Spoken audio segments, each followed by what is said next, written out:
The phone buzzed for the seventh time in 15 minutes, vibrating against the scarred wooden table with an insistence that made Maya's hands shake around her coffee cup. She didn't look at the screen. Didn't need to. She knew who it was, could feel the weight of his attention, even through the digital distance, could imagine Marcus's face twisted with that particular expression that meant he was past reason, past listening, deep into the obsessive spiral that had driven her to flee their apartment 3 weeks ago, with nothing but a duffel bag and her laptop.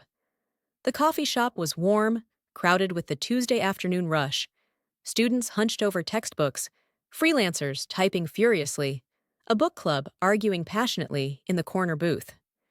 Maya had chosen this place specifically for the crowds, for the safety of witnesses, for the way the noise created a buffer between her and the silence of her new studio apartment, where every creak of the building made her jump. She'd been working here for hours, trying to focus on the graphic design project that was due tomorrow, but her concentration shattered every time the phone lit up with another incoming call. She should turn it off, should block his number, again, for the third time this week. But some part of her, the part that had loved Marcus once, that had believed his promises to change, needed to know what he wanted, needed to monitor the escalation so she could stay one step ahead of wherever this was going. The phone buzzed again. Eighth time. Maya's vision blurred with exhausted tears. She'd barely slept in days, jumping at shadows, checking the locks on her door obsessively, scanning every crowd for Marcus's familiar silhouette. The restraining order she'd filed was just paper. She knew that, had seen enough true crime documentaries to understand that legal protection meant nothing to someone determined enough. And Marcus was determined. His voicemails made that clear, his texts a chaotic mixture of apologies and threats, declarations of love twisted into accusations of betrayal. "You're looking at that phone like it might explode." The voice came from her left, deep and measured, touched with an accent Maya couldn't quite place. Somewhere Eastern European, smoothed by years in America. She looked up and found herself meeting the gaze of a man who'd been sitting 2 tables over for the past hour. She'd noticed him earlier, impossible not to, with his expensive suit and the way he commanded space even while sitting still, but she'd been too lost in her own spiral of anxiety to pay attention. Now she took him in properly. Late 40s, maybe early 50s, with silver threading through dark hair and eyes the color of slate. There was something in the way he held himself, a coiled readiness, a sense that violence lived just beneath his calm exterior, that should have frightened her. Instead, she felt oddly steadied by his presence, by the way those gray eyes assessed her with neither pity nor judgment. "Sorry," Maya managed, realizing she'd been staring. "I didn't mean to disturb anyone." "You're not." He gestured to the empty chair at her table, a question implicit in the movement. "But you look like you could use someone to talk to, or at minimum, someone to sit with while you decide whether to throw that phone through the window." Under other circumstances, Maya would have refused. Strange man, coffee shop, obvious distress. Every safety lesson she'd ever learned screamed at her to say no, to keep her problems private. But she was so tired of being alone with her fear, so desperate for any kind of human connection, that didn't come through the angry glow of her phone screen. "Okay," she said, and watched him move to her table with the fluid grace of someone completely comfortable in his own body. Up close, she could see the details. The quality of his suit, clearly bespoke. The watch that probably cost more than her car. The faint scar along his jawline that spoke of violence survived. His hands were broad, capable, with calluses that seemed at odds with his expensive appearance. "Nikolai Volkov," he said, offering one of those hands. "Maya Chen." She shook it, feeling the strength in his grip, the warmth. "And yes, my phone might actually explode, or I might throw it. Haven't decided yet." The phone buzzed again, as if mocking her. 9th time. Nikolai's eyes dropped to the screen, visible from his angle, and something shifted in his expression. A hardening, a cold calculation that made Maya's breath catch. Someone doesn't understand the concept of being ignored. My ex! The words tumbled out before Maya could stop them, exhaustion loosening her usual guard. He doesn't. He can't accept that we're done, that I left. He keeps calling, texting, showing up at places he thinks I might be. I had to quit my gym membership because he was waiting in the parking lot. Had to leave a job I loved because he found out where I worked. How long has this been going on? Nikolai's voice had gone very quiet, very controlled. 3 weeks since I left. But it was bad before that. The jealousy, the accusations, the way he'd check my phone, track my location. She pressed her hands against her eyes, fighting back tears. I just didn't realize how bad until I tried to leave and he. She stopped. The memory of Marcus's hand around her throat, of the wall at her back, and his face inches from hers, still too raw to voice aloud. The phone buzzed. 10th time. May I see? Nikolai gestured to the device, and Maya should have said no. Showing a stranger her phone, her private nightmare, was asking for complications. But there was something in his expression, in the contained fury she could see building behind his calm facade, that made her trust him. She unlocked the phone and handed it over. Nikolai scrolled through the call log first, pages and pages of attempts, starting at 6 in the morning and continuing throughout the day. Then the texts, which Maya had stopped reading after the first dozen, devolved from apologies into threats. His jaw tightened with each message, a muscle jumping near his temple. If I can't have you, no one can, he read aloud, his voice flat. You'll regret leaving me, Maya. I know where you are. I'm always watching. Jesus Christ. He looked up, and his eyes had gone cold, empty of everything except purpose. You filed a restraining order? Yes. He violated it twice already. The police. Maya's voice cracked. They say they can't do anything unless he actually hurts me. That until then, it's just harassment, just calls and texts. They told me to keep records, to call if he shows up, but by the time they arrive, it might be too late. Nikolai finished, and the understanding in his tone told Maya he knew exactly how inadequate official protection could be. Where are you living now? Studio apartment in Riverside. I found it on Craigslist. Paid 6 months up front in cash, so he couldn't track me through credit cards or lease applications. But I think. She swallowed hard. I think he's getting close. The calls are more frequent, the messages more specific. Yesterday, he texted me about the coffee I was drinking. He's watching me, and I don't know how to stop him. The phone buzzed. 11th time. Nikolai stared at the device for a long moment, then made a decision Maya could see crystallize in his expression. Answer it, he said, setting the phone between them. Put it on speaker. Let me hear what we're dealing with. I don't think. Trust me. He leaned back in his chair, but there was nothing relaxed about his posture. Answer the phone, Maya. Her hand trembled as she reached for the device, as she swiped to accept the call and pressed the speaker button. Marcus's voice filled the small space between them, familiar and hateful all at once. Finally! Jesus, Maya, you can't ignore me forever. We need to talk about this, about us. There is no us. Maya forced strength into her voice. I left, Marcus. I filed a restraining order. You need to stop calling me. You don't mean that. His tone shifted, going soft, cajoling. You're just confused, baby. That therapist put ideas in your head, made you think you needed to leave. But we can work through this. We love each other. You hurt me. The words came out raw, honest. You put your hands on me, Marcus. You threatened me. That's not love. I was upset.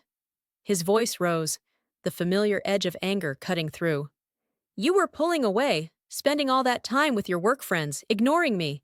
What was I supposed to think? And now you're hiding from me like I'm some kind of monster. I saw you today, at that coffee shop in Riverside, sitting there looking scared, like I'm the bad guy when all I want is to talk. Nikolai plucked the phone from Maya's nerveless fingers. She doesn't want to talk to you, he said, his voice cutting across Marcus's rant with absolute authority. And you're going to stop calling her, immediately. Silence on the other end of the line, shocked and absolute. Then, Who the fuck are you? Someone who doesn't appreciate men who terrorize women. Nikolai's tone was conversational, almost pleasant, which somehow made it more terrifying. Listen carefully, Marcus. You're going to delete Maya's number from your phone. You're going to stop following her, stop watching her, stop existing in her life in any capacity. Because if you don't, if I hear you've called her again, texted her again, driven past her apartment, or shown up at another coffee shop, I will find you. And what happens then will make your worst nightmare look like a pleasant dream.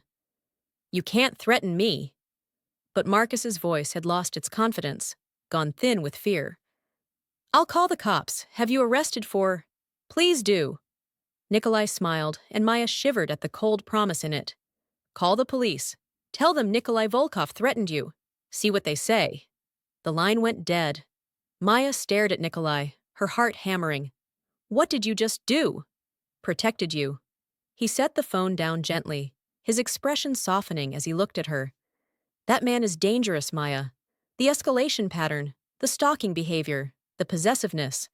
He's working himself up to violence. Real violence. The kind that ends with you in a hospital or worse. I know. The admission hurt. I know, but I don't know how to stop him. The police can't help.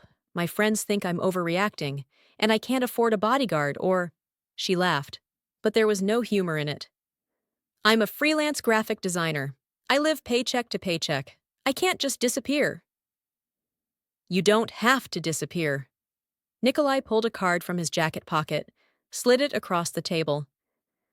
You just need someone with the resources to make Marcus understand that pursuing you is a fatal mistake. Maya looked down at the card. Plain white, heavy stock, embossed with a phone number and nothing else. Who are you? She asked quietly, because the pieces were coming together.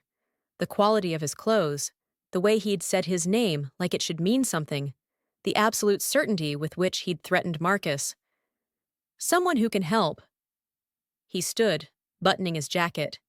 Keep that card, Maya. When Marcus calls again, and he will, because men like him don't learn easily, you call me, anytime, day or night. I'll handle it. Why? The question burst from her. Why would you help me? You don't know me. You don't owe me anything. Because I have a daughter. The words were quiet, weighted with old pain. She's safe, protected. But I remember what it was like watching her deal with a man who couldn't accept no for an answer. I remember feeling helpless, wanting to destroy anyone who made her afraid. His gray eyes met hers. I can't go back and fix that situation differently. But I can help you. If you'll let me. Maya should say no, should recognize this for what it was. Getting involved with someone clearly dangerous, trading one threatening man for another. But Nikolai didn't feel threatening. He felt like safety, like strength, like the first breath of air after drowning. Okay, she whispered. Thank you.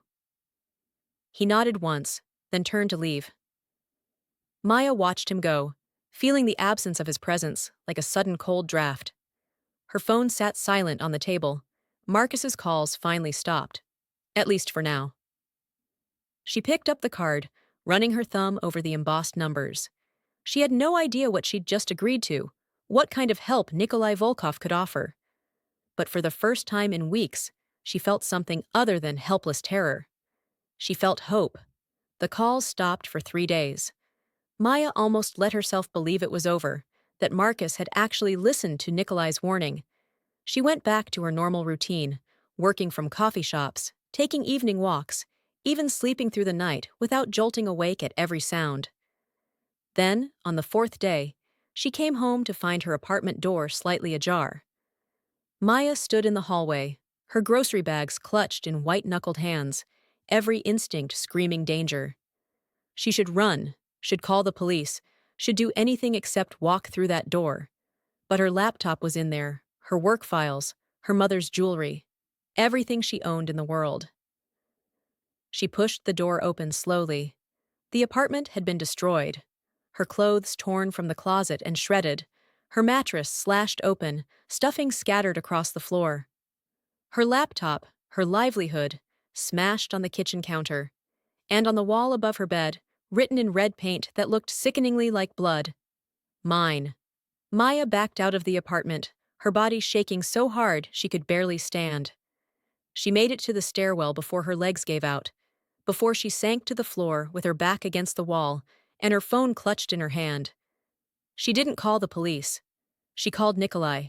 He answered on the first ring. Maya. He was in my apartment. She couldn't stop her voice from shaking. Marcus, he broke in, destroyed everything, left a message. I don't know what to do. Where are you right now? The stairwell, outside my apartment. I can't go back in there. Don't. His voice was sharp, commanding. Stay where you are. I'm sending people to you. They'll be there in 5 minutes. Victor will call when they arrive. Do not leave that stairwell. Do not go back into your apartment. Understand? Yes. Relief flooded through her, so intense it was almost painful. Good.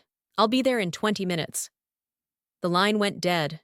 Maya sat in the stairwell, hugging her knees to her chest, and waited. True to Nikolai's word, her phone rang 4 minutes later, a number she didn't recognize.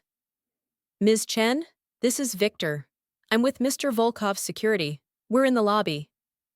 3rd floor? Maya managed. Apartment 3B. 2 men appeared in the stairwell less than a minute later. Massive, professional, moving with the same controlled violence she'd sensed in Nikolai. They took up positions flanking her door without a word, and their presence made her feel fractionally safer. Nikolai arrived exactly 20 minutes after his call, taking the stairs 2 at a time, despite his expensive suit and polished shoes. His eyes found Maya immediately, and the concern in his expression made something in her chest loosen. Show me, he said. They went into the apartment together. Nikolai's face remained impassive as he surveyed the destruction, but Maya watched his hands curl into fists, watched the muscle jump in his jaw. He moved through the space methodically, examining the broken lock on the door, the scattered destruction, the message on the wall. He's escalating faster than I expected, Nikolai said finally. This level of violence, the possessive message. Maya, you can't stay here. Even if we change the locks, install security, he knows where you are. You're not safe. I don't have anywhere else to go. The reality of it hit her, devastating in its simplicity. This apartment took everything I had. I can't afford another deposit, another 6 months' rent. You're not getting another apartment. Nikolai turned to face her fully. You're coming with me. I have a property downtown, secure building, top-floor apartment. 24-hour security, cameras, controlled access. Marcus won't be able to get within a block of you. Pride warred with practicality. I can't accept that. I barely know you. You know enough. He gestured to the destruction around them. You know I can protect you when no one else will. You know I have the resources to keep you safe. And you know that staying here, trying to handle this alone, is going to get you killed. The brutal honesty of it stripped away Maya's resistance. He was right. Marcus had crossed a line here, moved from harassment into violence. The message on the wall wasn't just possessive, it was a promise, a threat of what he'd do when he finally caught her alone. Okay, Maya said, and felt the last of her independence crumble. But I pay rent. I work for my keep. I'm not a charity case. Something like respect flickered in Nikolai's eyes. We'll figure out the details. Right now, pack what he didn't destroy. Victor will arrange for cleaning and repairs here. We'll keep your lease active as a decoy. If Marcus is watching, he'll think you're still living here. They worked quickly, Maya salvaging what she could, while Nikolai made phone calls in rapid Russian.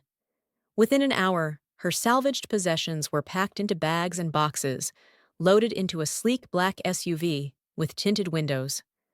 Maya took one last look at the apartment that was supposed to have been her fresh start, her safe haven. Instead, it had become another crime scene in Marcus's campaign of terror. The building Nikolai brought her to was everything he'd promised.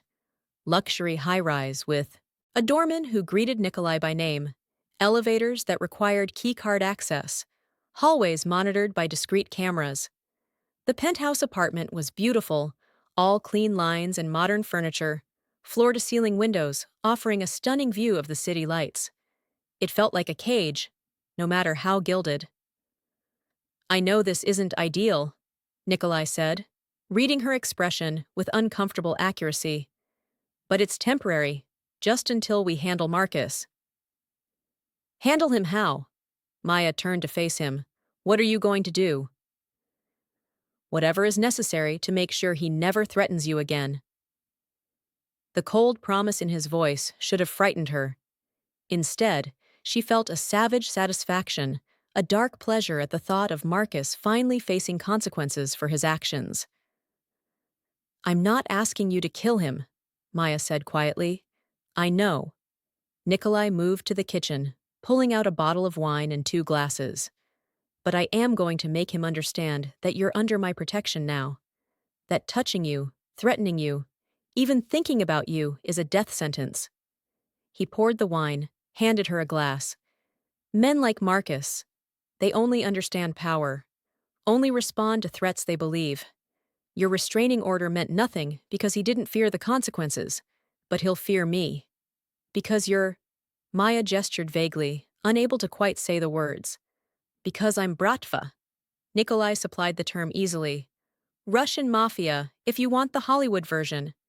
I have resources, connections, the capacity for violence that Marcus can only fantasize about, and I'm telling you right now, Maya, he will never hurt you again." The certainty in his voice made her believe him, made her feel, for the first time since she'd fled her relationship, truly protected. "Why?" she asked again, because she still couldn't understand it. "Why do this for me? You mentioned your daughter, but that can't be the only reason?" He smiled, but there was sadness in it. "You're right, it's not." He moved to stand beside her at the windows, both of them looking out at the city below. "I've spent my life in violence, Maya, making money off fear, off desperation. I'm not a good man. But my daughter, she made me want to be better, made me see that all this power, all these resources, they should mean something beyond profit." He looked at her directly. "When I saw you in that coffee shop, saw the fear in your eyes, the way you flinched every time your phone buzzed, I saw an opportunity to do something good, to use what I am to protect someone who deserves protecting." "You don't know me well enough to know what I deserve," Maya said, but there was no bite in it. "I know you left a dangerous situation. I know you're trying to build a life on your own. I know you're strong enough to sit in that coffee shop instead of hiding in your apartment, even though you were terrified." His voice softened. "That's enough for me." They stood in silence for a long moment, the city, sprawling beneath them, and Maya felt something shift. She'd spent weeks running, hiding, trying to make herself smaller and less visible to avoid Marcus's attention. Now here was someone offering the opposite: protection, visibility, safety through strength rather than concealment. It should have felt wrong. Instead, it felt like coming home. "Thank you," she said quietly. "For this. For everything. Thank me when Marcus is handled and you can go back to living your life." Nikolai moved toward the door, then paused. "Get some rest, Maya. Tomorrow we'll talk about work. I meant what I said about you paying your way. I own several businesses that could use someone with design skills. But tonight, just sleep. You're safe here." After he left, Maya explored the apartment properly. The master bedroom had a bed that looked like a cloud. The bathroom had a shower with more settings than she could count, and the kitchen was stocked with basics she hadn't had time to buy. Someone had thought of everything. She stood in the living room for a long time, her phone in her hand, waiting for it to buzz with Marcus's rage at finding her apartment empty, at losing track of her again. But it stayed silent. Nikolai's warning had either worked or Marcus was regrouping, plotting his next move. Either way, Maya wasn't alone anymore, wasn't helpless. For better or worse, she'd traded one dangerous man for another. But this time, the danger was aimed outward, a shield instead of a weapon pointed at her heart. She went to bed in Nikolai Volkov's guest room and slept through the night for the first time in a month. Maya woke to her phone ringing. Not Marcus's number, but one she didn't recognize. She answered cautiously, still half asleep. "Good morning." Nikolai's voice was warm, energized. "I hope I didn't wake you." "No, I was—" She looked at the clock and gasped. 10 a.m. She'd slept 12 hours straight. "I was up, just slowly." "There's breakfast in the kitchen. My housekeeper dropped it off. And I'd like you to come to my office today if you're feeling up to it. I have some work I think you'd be perfect for. And I want you to meet my daughter. She's been curious about you." Something warm bloomed in Maya's chest at the casual way he said it, like it was natural for her to meet his family, to be incorporated into his life. "Okay, what time?" "Whenever you're ready. Text Victor. His number should be in your phone now, and he'll arrange a car." She found Victor's contact information along with several others. Nikolai's personal line, his office, an emergency security number. He'd thought of everything. The breakfast was from an upscale cafe she'd always wanted to try, but could never afford.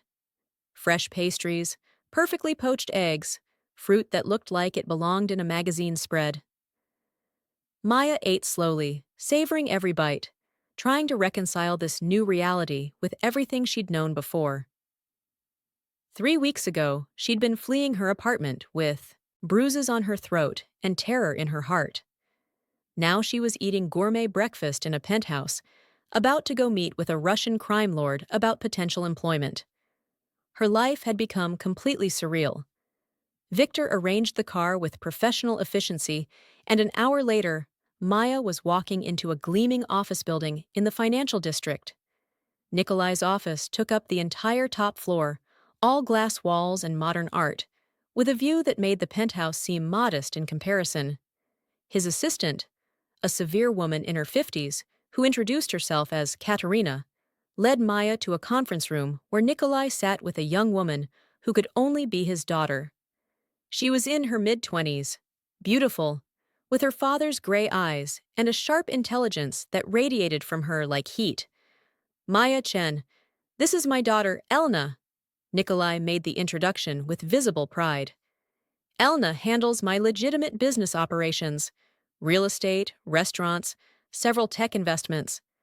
I thought you two should meet, since you'll potentially be working together." "It's nice to meet you." Elena's handshake was firm, her smile genuine. "Dad's told me about your situation. I'm sorry you're going through this." "Thank you." Maya liked her immediately, appreciated the directness.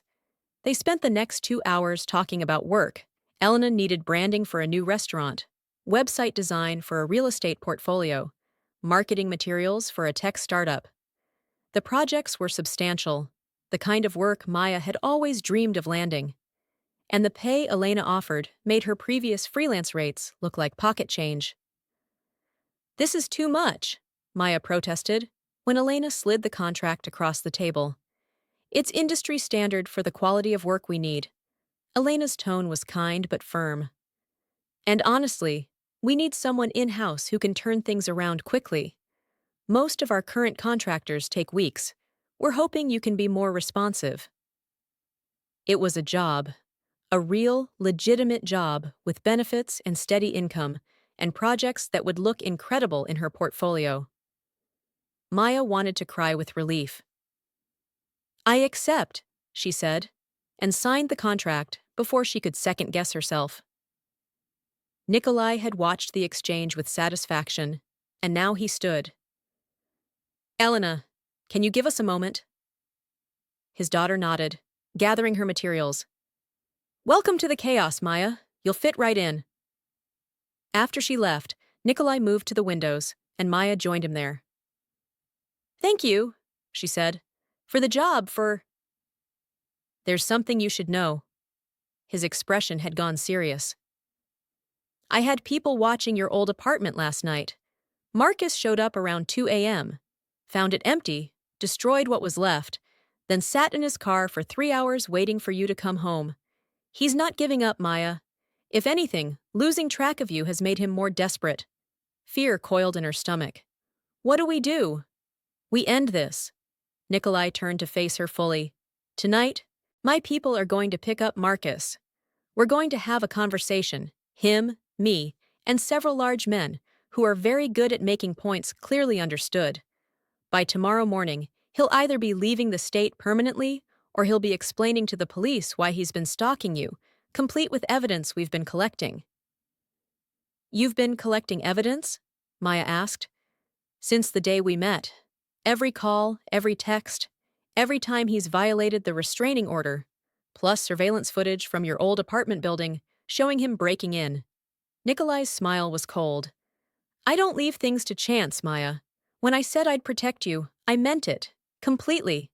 The thoroughness of it, the way he'd been working behind the scenes to build a case, made her feel cared for in a way she hadn't experienced in years. What if he doesn't leave? What if he goes to the police about you? Then he learns that threatening you was the worst decision of his life. The promise in those words was dark, final. Either way, after tonight, Marcus is no longer your problem. He's mine. Maya should have been horrified. Should have objected to the implied violence, to the way Nikolai was taking control of the situation. But all she felt was relief. Profound, overwhelming relief that someone was finally taking her fear seriously. Finally doing something to stop it. Okay, she whispered. Do what you need to do. Nikolai reached out, tucking a strand of hair behind her ear, with surprising gentleness. You're safe now, Maya. I promise you that. No one will hurt you again. She believed him. That night, Maya stayed late at the office, working on the restaurant branding, while Elena kept her company. They ordered takeout, talked about design and family, and the strange turns life could take. Elena mentioned her own history with a problematic ex, the way her father had handled it with characteristic efficiency. He's good at protecting people he cares about, Elena said, watching Maya over her wine glass. Sometimes too good.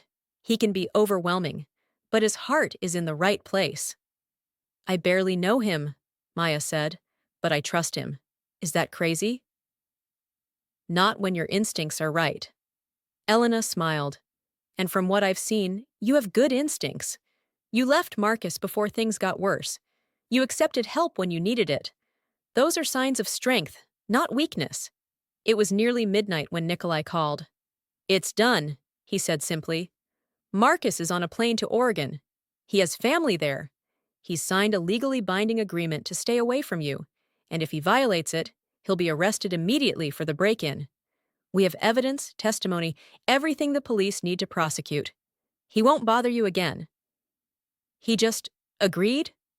Maya couldn't believe it was that simple. After we explained his options, Nikolai's voice was dry. Let's just say he found our terms preferable to the alternatives. Maya closed her eyes, letting the news wash over her. Thank you. God, thank you so much. Thank me by living your life, Maya, by not being afraid anymore, by building something good from all of this. She promised she would. 3 months later, Maya sat in the restaurant she'd helped brand. Sleek interior, sophisticated logo, menu design that was already getting praised in local food blogs. Elena sat across from her, celebrating the successful launch, and Nikolai was at the bar, talking to the chef but keeping one eye on their table. He did that now, Maya had noticed.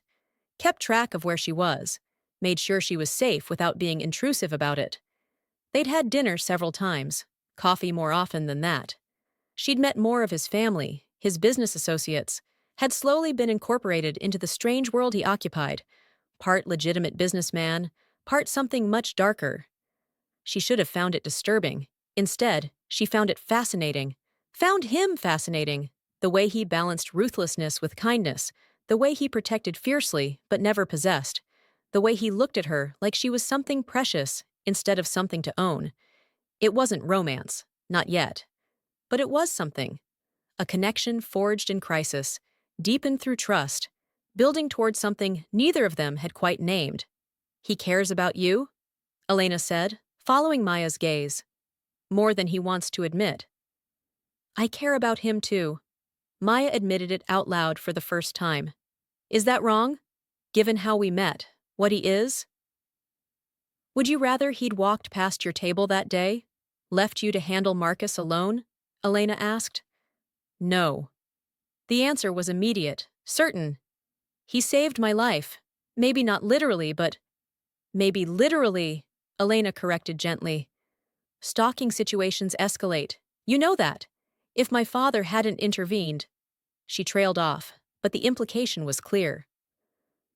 Maya looked at Nikolai again.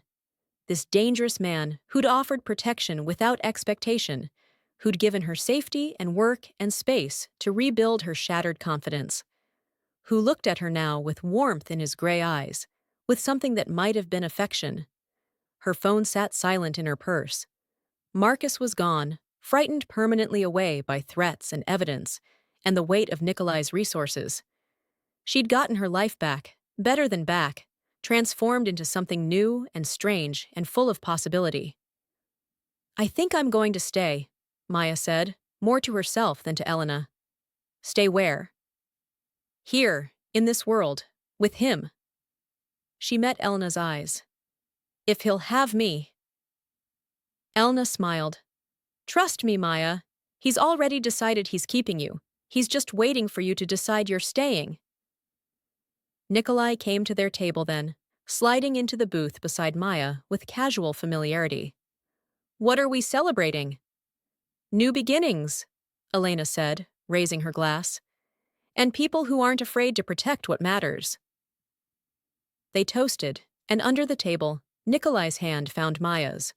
Warm, solid, steady, she laced her fingers through his and felt something in her chest settle, a fear she'd carried for months, finally releasing its hold. She was safe. She was valued. She was home. And the man who'd made that possible sat beside her, his thumb tracing circles on her palm, his presence a promise that she'd never face danger alone again. It wasn't the life she'd planned, but it was the life she'd chosen, and that made all the difference.